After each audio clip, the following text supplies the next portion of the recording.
আমরা যারা রাজনীতি করি তো দেশের ভালোর জন্য।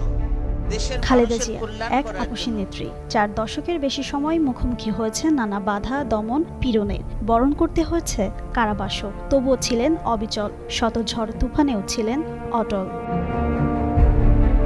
স্বামী প্রেসিডেন্ট জিয়াউর রহমান হত্যার পর রাজনৈতিক অস্থিরতার মধ্যেই নেতৃত্বে আসেন খালেদা জিয়া। সেনা শাসন, একদলীয় চাপে থাকার সময় রাজনীতির প্রতিটি ধাপই ছিল কঠিন। বিরোধীদের অনেকে আপোষ করলেও তিনি বেছে নিয়েছিলেন প্রতিরোধের পথ। 1986 সালের নির্বাচন, সেনা শাসনের প্রভাব ও অনিশ্চয়তার ভরা সময়। সুযোগ ছিল রাজনীতিতে টিকে থাকার, ক্ষমতার কাছে যাওয়ার। কিন্তু বিএনপি ও খালেদা জিয়া নেন কঠোর সিদ্ধান্ত, নির্বাচন বর্জন। সেই সিদ্ধান্তই তার আপসহীন ভাবমূর্তিকে প্রথম প্রতিষ্ঠা করে।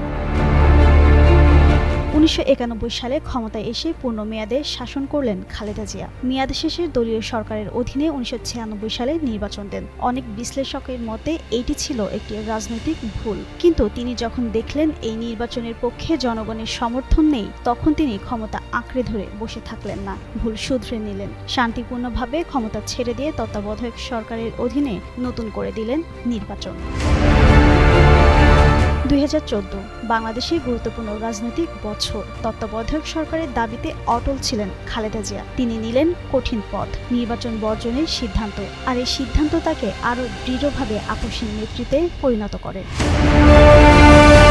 2018 সালে দুর্নীতি মামলায় দীর্ঘ কারাবাস, বয়স, অসুস্থতা, রাজনৈতিক চাপ সবকিছু সত্ত্বেও তিনি অবস্থান নরম করেননি। সমর্থকদের বিশ্বাস এই সময়টি সবচেয়ে স্পষ্ট করেছে তার আপসীনতা।